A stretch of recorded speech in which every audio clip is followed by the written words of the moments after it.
ऐसी क्षण आते हैं, ऐसे मोमेंट आते हैं, लगता है क्या करें, कैसे होगा, कुछ दिखाई नहीं दे रहा है। वो समय होता है टेस्टिंग का, कि वाइफ अपने हस्बैंड को किस तरह बात करती है, ब्लेम तो नहीं कर रही है, या हस्बैंड अपनी वाइफ को ब्लेम तो नहीं कर रहे हैं कि तुमने ऐसा नहीं करा मैंने बोला था, तुमने वैसा नहीं करा मैंने बोला था। इससे क्या होता है, इससे माहौल खराब होता है, सिचुएशन ठीक नहीं होती है। यही समय है जब एक दूसरे की ताकत बनने का है, एक दूसरे के साथ रहने का है। ये समय भी निकल जाएगा। तो ये ऐसा कोई मोमेंट नहीं है जो किसी की लाइफ में नहीं आता हो, सबकी लाइफ में आता है। बच्चे नहीं सुनते हैं, ये भी कोई ऐसी चीज नहीं है कि किसी के बच्चे भी नहीं सुनते हैं। ये कोई बहुत बड़ी बात नहीं है कि हमारे बच्चे नहीं सुनते हैं, ये सभी की शिकायत होती है।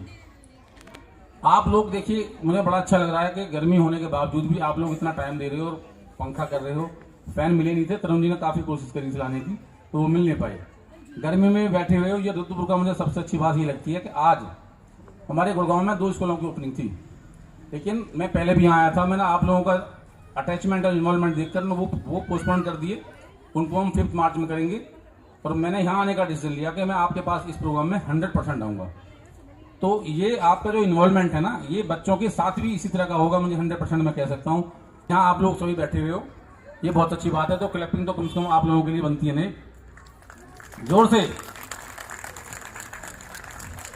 मैं कह रहा था बच्चे सुनते नहीं है पेरेंट्स की, ये एक बड़ी आम बात है और हर मदर फादर की प्रॉब्लम है, मेरे बच्चा सुनता नहीं है।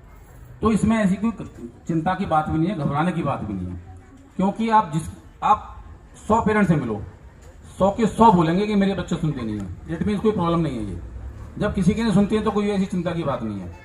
चिंता की जो बात है, जो मैं कहने जा रहा हूं, वो ये है कि कहीं वो आपको देख तो नहीं रहे हैं, या आपके व्यवहार को, आपकी एक्टिविटी को ऑब्जर्व तो नहीं कर रहे हैं।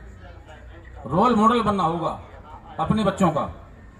रोल मॉडल बन जाएंगे तो फिर कुछ भी कहने की जरूरत उनसे नहीं है। आज रोल मॉडल मदर फादर से हटकर दूसरे बन चुके हैं और इसीलिए आज प्रॉब्लम भी आ रही है।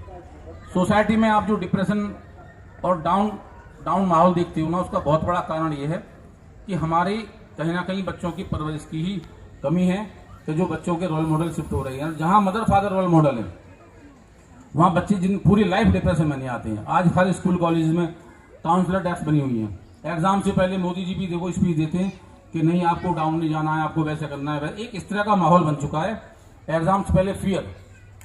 और ये सब रीजन क्या है, ये सब रीजन जो ये कमी आ रही है, वो इसलिए कमी आ रही है कि मदर फादर और बच्चों के अंदर जो कनेक्टिविटी पहले रहा करती थी, वो कहीं ना कहीं गैप आ गया है।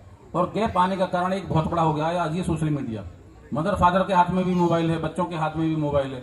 तो जो क्वालिटी टाइम पहले मदर फादर अपने बच्चों को दिया करते थे और बच्चों भी मदर फादर का टाइम इंतजार करा करते थे, वो सब मोबाइल ने ले लिया है। मम्मा पापा भी आते बच्चों के हाथ में मोबाइल देते थे कि मुझको डिस्टर्ब मत कर, तो अपना लगा रहे और हम अपने लगे रहे। ये हो भी रहा है। तो वो जो बीच में मदर फादर का और बच्चों के बीच में जो एक गैप आया हुआ है, उस वजह से काउंसलर की जरूरत पड़ रही है।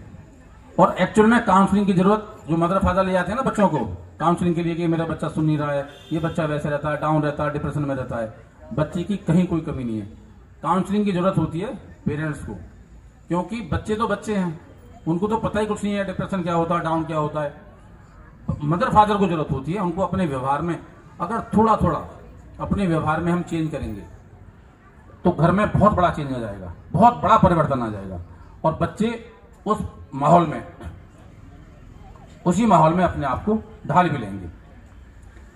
दूसरा, एक मदर फादर एक और जो कमी देखने को मिलती है, बच्चे गलती करते हैं, नेचुरल बात है, बच्चे गलती करेंगे भी। डांटना भी कोई बुरी बात नहीं है, मदर फादर बच्चों को डांटेंगे भी जो गलती होगी तो, लेकिन किस गलती पर डांटना है, कितना डांटना है और कब डांटना है, किसके सामने बोलना है, किसके सामने नहीं बोलना है, ये एक बहुत बड़ी बात है। कोई गलती हो जाती है, आप अकेले में बच्चों को समझा दो, बुरा नहीं मानेगा, लेकिन अगर आपने वहीं पब्लिकली उसको डांट दिया तो वो भी इंसल्ट फील करता है, चाहे बच्चा 1 साल का हो, चाहे 2 साल का हो। तो इस बात का पेरेंट्स को ध्यान रखने की जरूरत है, जो कई बार पेरेंट्स अनजाने में इस बात का ध्यान नहीं रखते हैं। बच्चे ने कोई गलती की, नमस्कार नहीं करा, आपने बोला बेटा फीट टच करो, भाई वहाँ ईगो हर्ट होगी मदर फादर की, अच्छा मेरी बात नहीं मानी है।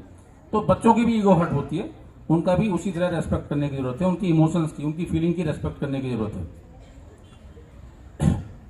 20 बार गलती करें, इग्नोर करो, 20 बार गलती करने पर 1 बार केवल एक बार उसको डांटना है। हम लोग क्या करते हैं, हम एक गलती पर उसको 20 दिन तक डांटेंगे, सुबह शाम डांटेंगे, जब मिलेगा तब डांटेंगे। इससे क्या होता है, हमारी वैल्यू उसी हिसाब से कम हो जाती है। उनको लगता है ये तो सुबह शाम तक इस तरह बोलते रहते हैं, तो उस बात की कोई उसके माइंड में वैल्यू नहीं रहती है। और जब हम 20 गलतियों पर एक बार बोलते हैं तो समझता वो भी है कि मैं मेरे पे गलती हो गई है।